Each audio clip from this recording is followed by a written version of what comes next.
ஜன்ம நட்சத்திரம் என்றால் என்ன? ஜன்ம நட்சத்திர நாளில் என்னென்ன செய்யணும், என்னென்ன செய்யக்கூடாது, என்ன செய்வதன் மூலமாக நாம் வாழ்க்கையில் முன்னேற முடியும் அப்படிங்கிறத பற்றி இந்த வீடியோவில் நம்ம தொடர்ந்து பார்க்கலாம். நான் உங்களோட ஜோதிட சகோதரி பாரதி. நாம் தொடர்ந்து ஜென்ம நட்சத்திரத்தோட சிறப்புகளை பற்றி பார்க்கறதுக்கு இந்த வீடியோவை நீங்கள் முழுமையாக பாருங்கள். ஜன்ம நட்சத்திரம் அப்படிங்கிறது நாம் பிறக்கும்போது பிரபஞ்சத்தில் எந்த நட்சத்திரம் இருந்ததோ அந்த நட்சத்திரம்தான் ஜென்ம நட்சத்திரம். ஒவ்வொருவரும் பிறக்கும்போது ஒரு நட்சத்திரம் பொதுவாக இருக்கும்ல, அதுதான் ஜென்ம நட்சத்திரம். ஜோதிடத்தில் அஸ்வினி முதல் ரேவதி வரைக்கும் 27 நட்சத்திரங்கள் மொத்தமாக இருக்குது. சந்திரன் 1.5 நாளுக்கு ஒரு நட்சத்திரத்தில் பயணம் பண்ணுவார். அப்படி பயணம் பண்ணும்போது நாம் பிறக்கும்போது எந்த நட்சத்திரத்தில் சந்திரன் இருந்தாரோ அதுதான் நம்மோட நட்சத்திரம். பொதுவாக ஒருத்தர் பிறக்கும்போது சிம்ம ராசியில் மக நட்சத்திரத்தில் பிறந்திருக்காரு அப்படின்னு சொல்லுவாங்கள்ல, அது என்ன அப்படின்னா, ஒரு குழந்தை பிறக்கும்போது மக நட்சத்திரத்தில் பிறந்தது அப்படின்னா அந்த மக நட்சத்திரம் அப்படிங்கிறது சிம்ம ராசியில் இருக்குது. அதனால் அது மக நட்சத்திரம், சிம்ம ராசி, இந்த குழந்தை பிறந்திருக்கு அப்படின்னு சொல்லுவோம். இதுதான் ஜென்ம நட்சத்திரம். பிறந்த நட்சத்திரம் அப்படிங்கிறது தான் ஜென்ம நட்சத்திரம். ஒவ்வொரு ராசியும் நட்சத்திரமும் அதற்கான ஒவ்வொரு அதிபதிகள் இருக்குது. ஒவ்வொரு ராசிக்கும் அதிபதிகள் இருக்கிறது மாதிரி ஒவ்வொரு நட்சத்திரத்திற்குமே அதிபதிகள் இருக்குது. அதோட நம்மோட முன்னோர்களை நம்பியும் முன் பிறவியை நம்புறது தான் இந்து மதம்.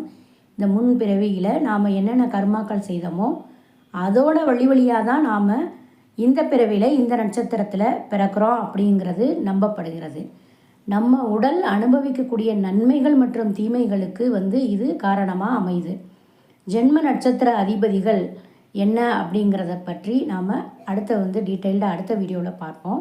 தற்போது நம்ம ஜென்ம நட்சத்திரம் அன்னைக்குன்னு பிறந்தநாள் கொண்டாடுறது தான் ரொம்ப ரொம்ப நல்லது. நாம் தற்போது என்ன பண்ணுறோம் அப்படின்னா, ஏதாவது ஒரு நாளில் ஒரு குழந்தை ஜனவரி 1ஆம் தேதி பிறந்தது அப்படின்னா அந்த 1ஆம் தேதியே ஜனவரி 1ஆம் தேதியே வருடமாக இதுதான் பிறந்த நாள் அப்படின்னு நம்ம பெருசாக கொண்டாடுறோம். ஆனால் அது ஆங்கிலேயர் முறைப்படி அவங்க அந்த தேதியை அடிப்படையாக வைத்து கொண்டாடுற முறை.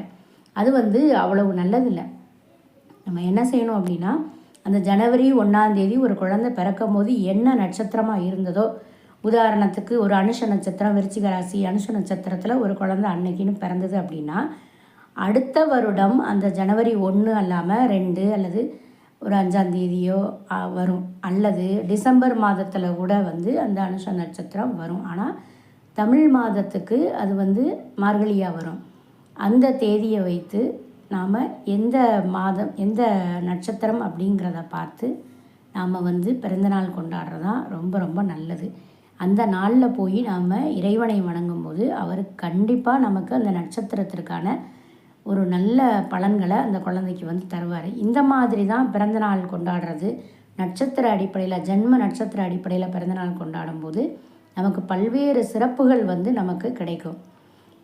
ஜென்ம நட்சத்திர நாளில் பிறந்தநாள் மட்டும் இல்லை, எல்லா மாதத்துலேயுமே ஜென்ம நட்சத்திர நாளில் போய் ஆலய வழிபாடு செய்கிறது ரொம்ப ரொம்ப நல்லது. ஒவ்வொரு மாதத்துலேயுமே ஒருத்தர் அவங்களோட பிறந்த நட்சத்திரத்தில் போய் வழிபாடு செஞ்சால் அது ரொம்ப ரொம்ப சிறப்பாக இருக்கும்.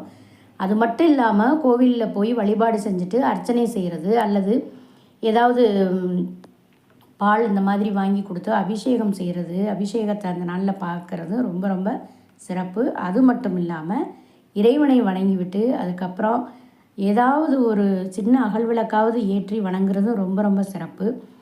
அதோட நம்ம கையில் என்ன இருக்குதோ அதை ஒரு உணவுப் பொருளாக இருக்கட்டும் அல்லது பண உதவியாக இருக்கட்டும், எதுவாக இருந்தாலும் சரி, அந்த ஜென்ம நட்சத்திர நாளில் இல்லாதவங்களுக்கு உதவி செய்கிறதும் ரொம்ப ரொம்ப சிறப்பான ஒன்று.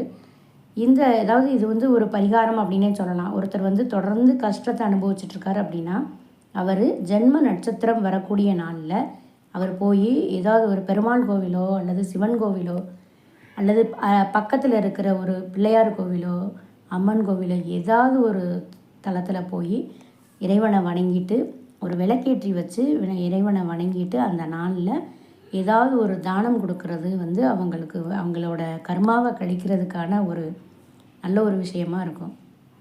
ஜென்ம நட்சத்திர நாளில் தெய்வத்திற்கு பூஜைகளை முடிச்சுட்டு ஏழை எளியோருக்கு உதவுறது ரொம்ப ரொம்ப சிறப்பு அது. ஆகவே பிறந்த நட்சத்திரத்தில் தொடர்ந்து இறை வழிபாடு செய்து வரும்போது அவங்களுக்கு கண் திருஷ்டி கூட இருக்காது அப்படின்னு சொல்லப்படுது.